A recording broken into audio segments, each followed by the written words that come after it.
Hi everybody, welcome back to When Harry Met Board Games. I am Harry, and before we go any further, please don't forget to hit the like button down below and subscribe to our channel if you're interested in some more board game related content.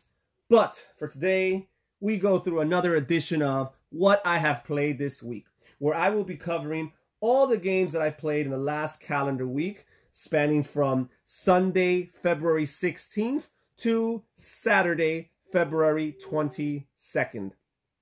I will share a few of the games I played, who I played them with, and also just highlight some memorable things that might have happened, maybe make some references to games that might have been won or lost and how they were won or lost. So let's get straight to it. This was a very, very good week for me. I played 19 games this week.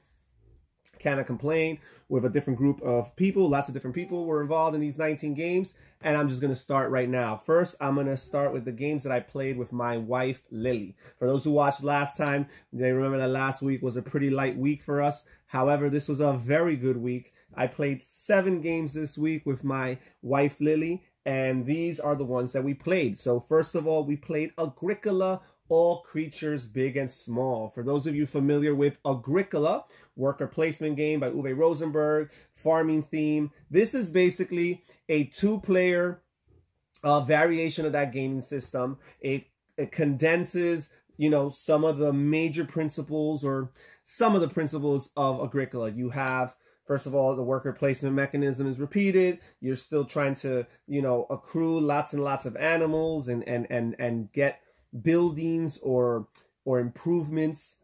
In this case, the improvements are the buildings that optimize what you can do on your own personal player board. However, it cuts out lots of the stuff. It cuts out the card draft. It cuts out any vegetation. No planting vegetables. No planting grain. It cuts out growing your family. It cuts out expanding your house and these kind of things. So it does cut out a lot, and also eliminates what some people find to be the most frustrating part of Agricola, which I like, which is the feeding of your people. There's no need to feed your people. You're just simply focusing. It's a very quick game, half an hour or so, and you're just focusing on growing in your animal husbandry and growing your flocks and your herds. We had a really good fun play of it. Agricola is one of our favorites, and honestly, for us, Agricola All Creatures Big and Small is just a slight deviation as far as fun is concerned. We do prefer Agricola as to Agricola All Creatures Big and Small, but when we don't have enough time, it's a late night, weeknight, it's a great alternative, and we enjoy it. We also played Sagrada. Sagrada, a beautiful game, relatively new to us, dice drafting game where you're rolling these dice and we're taking turns drafting them and placing them on our window, on our tainted window, on our Sagrada, and we each have a window pattern that we're trying to figure out. Great game. So fun, so puzzly.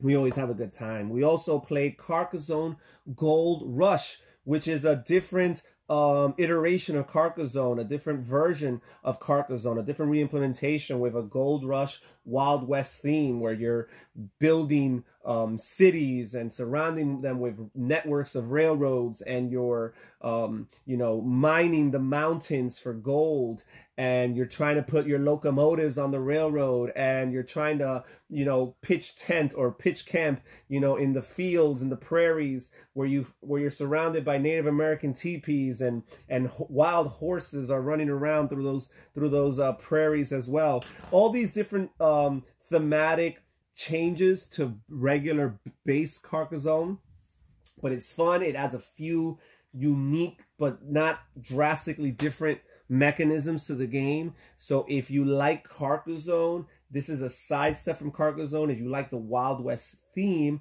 I think you have a really good chance of liking Carcassonne Gold Rush. We had a really good time playing it. And we played Le Havre. Le Havre. Le Havre is a very well-liked game in this family. Again, from Uwe Rosenberg. We adore Uwe Rosenberg's, design philosophy. The things that he comes up with in his games really, really appeal to us. Again, another game where you have that very frustrating feed your people mechanism at the end of certain rounds. And again, that could be the challenge. But for us, we rise up to that challenge. We enjoy that challenge. We're stimulated by the challenge of trying to figure out how to most efficiently feed our people. But this game is a different theme than Agricola. It's not farming. It's really like, you know, shipping, like from like a port, from a harbor. And it definitely has a more get-rich feel to it than Agricola does. Agricola feels a little bit meager in that sense. Different games. Some people like one and not the other. Some people like both. Definitely my wife and I, we fall on that camp of liking both. We also played Notre Dame, designed by Stefan Feld. And Notre Dame is a simple, you know, game that combines a few interesting mechanisms, as Stefan Feld games tend to do, combine different mechanisms with a lot of different ways of scoring points, point salad, if you will. And you have a card drafting mechanism at the beginning of each round, and each of these cards are basically your actions for the round. So you're drafting these, and you do a pick and pass draft, and you pass it to your opponents, and then they pick one and pass, and so you finally have a hand of 3. And those are the 3 actions you could choose from on each round, but you could only actually pick 2. Right? You only get 2 actions. You have 3 to choose from. And it's basically theoretically worker placement, but through card play. And it has a cumulative experience where your workers are technically cubes, which represent your influence in different sectors in Notre Dame, around the city. And if you cumulatively pile up cubes in a specific spot in one of the sectors, then you can add to the benefits. Instead of getting one gold coin, you could get 2 gold coins because you got 2 cubes. Instead of getting 1 victory point or 1 prestige, as they call it, you can get 2 prestige because you have 2 cubes on that spot. Really neat mechanism. It's a classic game at this point. It's about 13 years old, so this is not a new game by any means. But it's relatively new to us. We've learned this game maybe 6-7 months ago, and we've had a good time playing it. We also played Ticket to Ride with the Africa map. Ticket to Ride is one of our family favorite go-to games. You know, it's one of those things, one of those games where I define ourselves as a Ticket to Ride family, because we just played and have played so much Ticket to Ride over the years. We own so many different iterations, so many different expansion maps, so many different spin-offs or standalone games for Ticket to Ride, for the Ticket to Ride series, and we just have a blast with all of them. The Ticket to Ride Africa map is probably my favorite. I just enjoy it so much. I enjoy some of the neat things that they introduce. You know, first of all, it's harder to build consecutive routes, even though that's not so important in this game, unless you, I guess, bring the longest route card bonus from another expansion. But the point is, you know, it has a lot of no-name cities. You know, there's a lot of cities in the map that do have names, but a lot of them don't have names, I guess, representing like indigenous parts of Africa, you know. And also you've got this really neat mechanism with the terrains. You got to, you know, the different color routes represent different terrains, and they've got like, you know, 3 sets of 3 different colors, and you draft these terrain cards that you can use, and you could drop before your turn. And if you drop it and you build a route that corresponds with one of those 3 colored terrains, then you can double the amount of points you score for that route. However, the tension is you gotta choose to draft one of those terrain cards instead of drafting one of the colored train cards that would help you to build the route. So again, it just gives you one additional option, but that I find to be very, very neat and definitely a difference maker. So finally, the last game that I played with my wife this week, very similar to Ticket to Ride, same designer, Alan Moon, we played Airlines Europe. And this game also involves route or network building connections and card drafting and all that stuff. However, Alan Moon throws on top of it a rich but simple stock market mechanism, right? Where you are accruing shares. The sets that you're collecting represent shares, and you have majority or secondary and even tertiary bonuses for all of these shares within the respective companies, right? Because none of the routes technically belong to you. While you can help build routes, they all belong to a neutral airline company that you're simply investing in and you're helping to grow. And if you've invested in that airline more than your opponents, you will score more points for them. However, the points are relative to how successful or how expansive that airline company happens to be. If the airline company has spread throughout Europe, they're probably a very wealthy company, and they're going to pay lots of dividends to those who have invested in them. So that was the seventh and final game that we played with my wife, Lily. And now we'll talk a little bit about the solo games I've played this week. I do play a little bit of solo every week. Not as much as your typical solo gamer, but maybe a little bit more than your average non-solo gamer. I used to never think I would play solo, but in the last 6, 7, 8 months, you know, necessity is the mother of all invention. I think that's the way the phrase goes. So yeah, I've found the need to play more solo because sometimes I crave to play a board game and don't have someone available for me, right? Woe is me. So I played 5 games actually this week solo. I played 3 plays of a game called Herbaceous. And Herbaceous is a simple card game where you are drafting cards and trying to collect different types of sets. You have sets of you know, different kinds, sets of one of a kind, sets of different pairs, and just a set of any 3 cards. So you have basically 4 different types of sets that you're trying to collect. And it also has a push your luck mechanism because, especially with solo, you're drafting 3 cards and choosing where they go, and there's 3 different options as to where to place them: a discard pile, a community garden, or private garden. But you have to make these decisions one at a time. You can't draw all 3 cards together and then make your choice all at once. You need to make your choice step by step.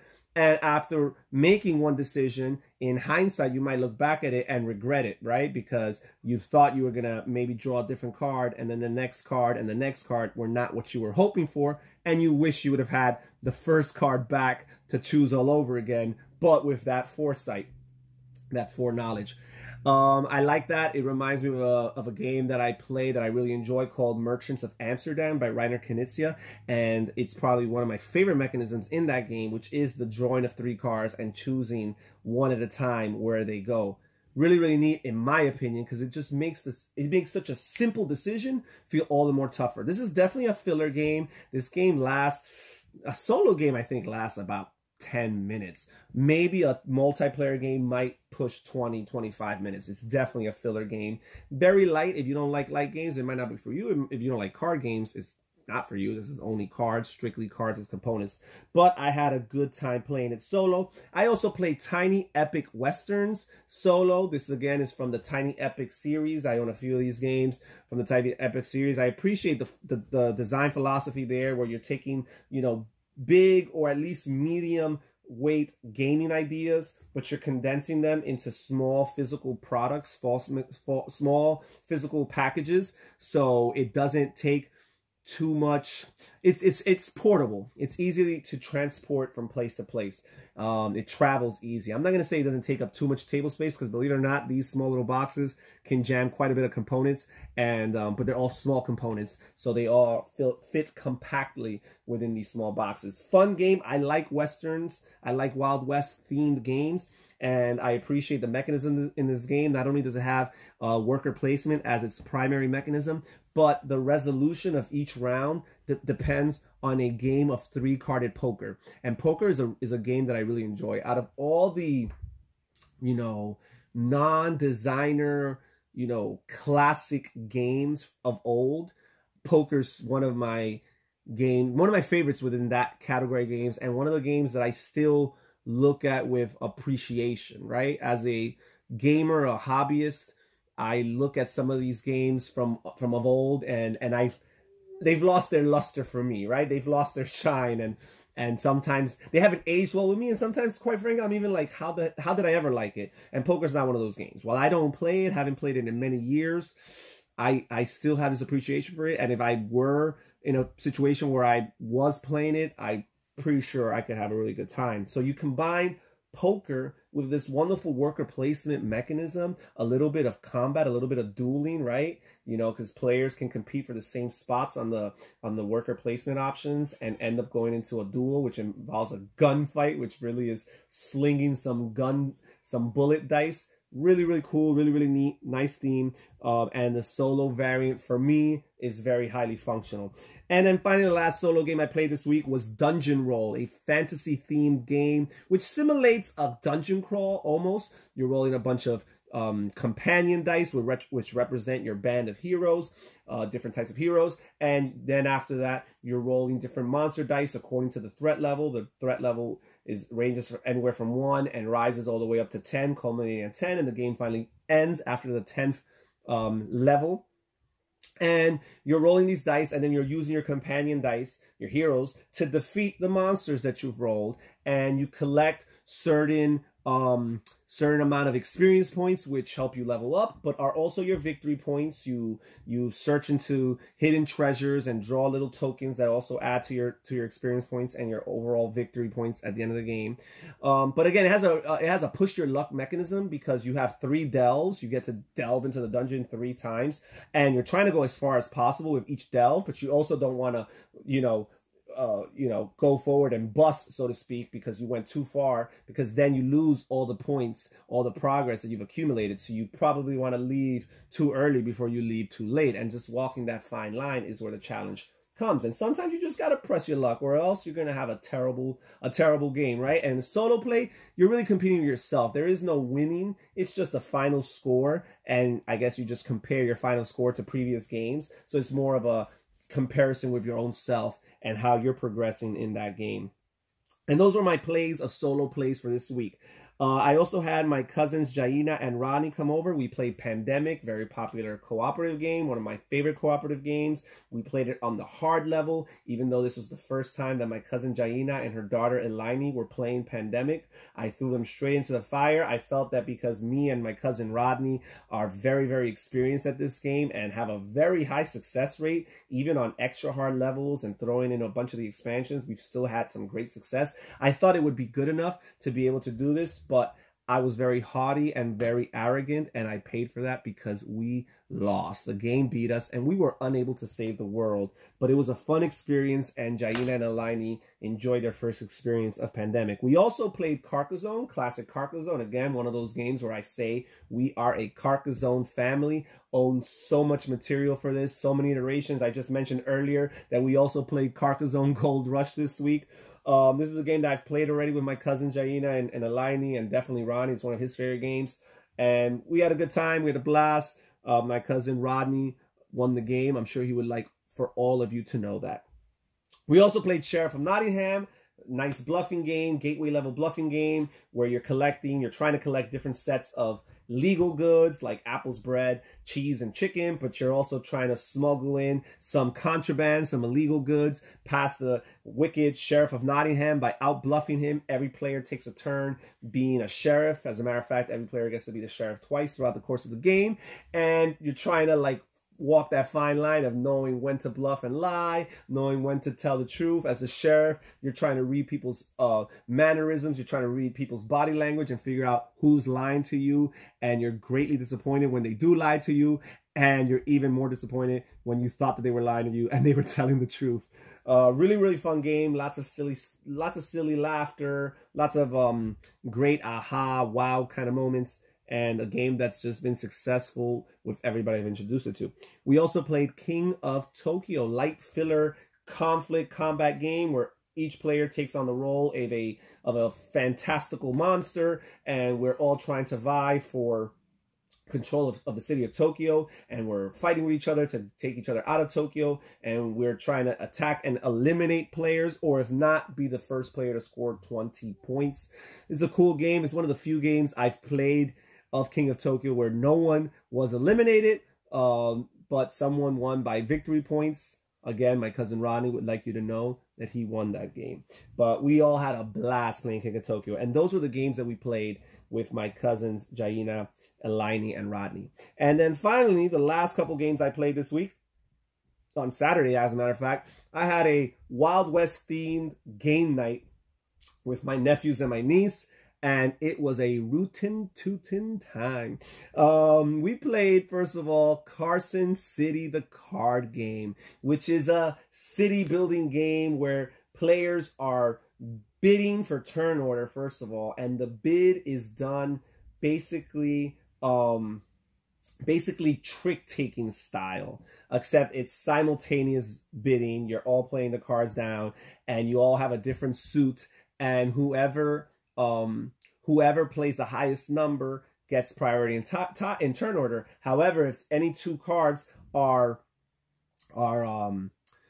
tied for the same number, you have a deck of cards on the lineup that gives a different, on the back of each of these cards, gives a different priority order for tiebreakers from the different suits. So from turn to turn, one player will have the advantage in the tiebreaker, and another player might be the last in the order of the tiebreaker, and you got to factor these in your bidding for it. But it's a fun game because after that, you draft these different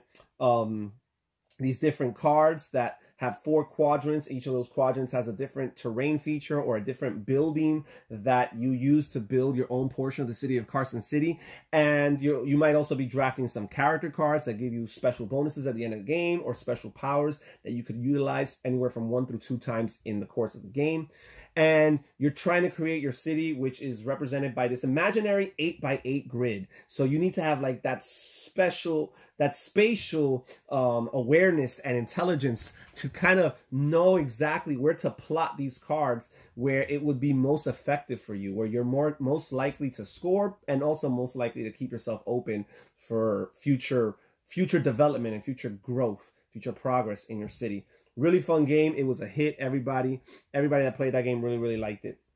Then we played Tiny Epic Westerns, which I mentioned earlier for my solo plays, and it was fun. I have to say I had a better time playing it with people than I did solo, because it's cool to have these human opponents who make these decisions and entering in these duels and these battles with them. And really fun game. My niece Caitlin wiped the floor with us in this game. I think she won by like 10 points, which in Tiny Epic Westerns, 10 points is a pretty good amount. I think my nephew and I, David, were in the late teens, and she was in the late 20s. So it was very impressive. I was satisfied to finish second place. My nephew David wasn't quite as impressed with this game. But my theory is that he didn't like this game because my nephew David loves to attack and mess with people in games. And almost every attempt he did of this game of attacking and messing with other people was met with failure. And I think that's a big reason why he may have not had the best first impression from this game. But my niece Caitlin and I, we had a blast. And then finally, the last game that we played for our Wild West themed game night, and the last game that I played for the week of February 16th to February 22nd, was Deadwood, another Wild West themed worker placement game, city building game, where players are using their cowboys and they're using them to accrue money throughout the game. Money is your victory points at the end of the game.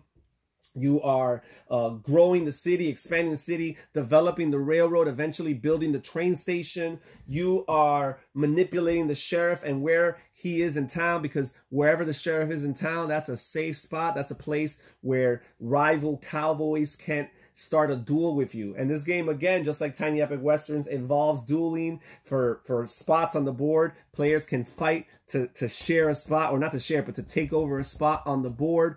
And again, there's a dice rolling aspect to this conflict. However, in Tiny Epic Westerns, you become wanted when you engage in attack, and that's a good thing. Here in Deadwood, you also become wanted when you initiate an attack. However, it's not a good thing, because you get wanted posters which count against you at the end of the game for negative points. And it's not quite exponential, but it's not just cumulative either. You know, it progressively, the more wanted posters you have, the more negative points you're going to have to subtract from your score at the end of the game. So you got to think about it. And my nephew David, he went wild. He was enjoying this game because he attacked a few times and he was attacked a few times, and he was successful every single time. That, I think, except with the exception of like once, he was successful in his attacks. So he was very happy with the results of that. However, he was sadly disappointed when he found out at the end of the game that he had not won the game and that I had indeed won. And one of the reasons why is because not only did he lose tons of points throughout the game because of all his at the end of the game because of all his wanted posters, but he also spent lots of turns towards the end of the game where he didn't make any money because he was using all his actions to go to the church and go to the town hall, which don't give you money but allow you to get rid of some of your wanted posters. And he had to do that because he was accumulating so many wanted posters. He had to get rid of them in order to have a chance of winning the game. And unfortunately, he also, I went to some spots towards the end of the game that not only made him accrue more wanted posters, but I went to some spots where players had to pay penalties for how many wanted posters they had. And since he had the most wanted posters, he was paying for those wanted posters. He also just invested tons of his money to get the most expensive cowboys, because you have 3 different levels of cowboys, a 1, a 2, and a 3. And your number 3 cowboys are the most powerful ones for battle. They are very likely to win lots of battles. So David invested so much money, which again, money is your victory points at the end of the game. He invested so much money in accruing these powerful cowboys so he can win at battles. And win he did at the battles, but he failed to win the game. So FYI, I won the game. But it was a very good, fun, successful Wild West themed game night. And that was the last game I played for the week. And it was a heck of a week. Now, tomorrow, quick announcement, tomorrow, my wife Lily continues her top 25 games of all time. Tomorrow's installation includes games 15 through 11. So we're getting really, really close to the top 10. So as you can imagine, these are games that she's enjoying much and much more. And also Thursday, we should be breaking into the top 10 territory with her numbers 10 through 6 games of all time. So please stay tuned on Tuesday and on Thursday for those videos. Thank you guys so much for taking out some time to watch me here, to just watch the silliness of the games that I played for this week. Thank you so much for just following this channel and for showing your support. If you haven't subscribed yet, please don't forget to hit the like button down below and subscribe to this channel if you're interested in some more great board game related content. Well, again, I thank you very much. And this is Harry from When Harry Met Board Games. Have a great day.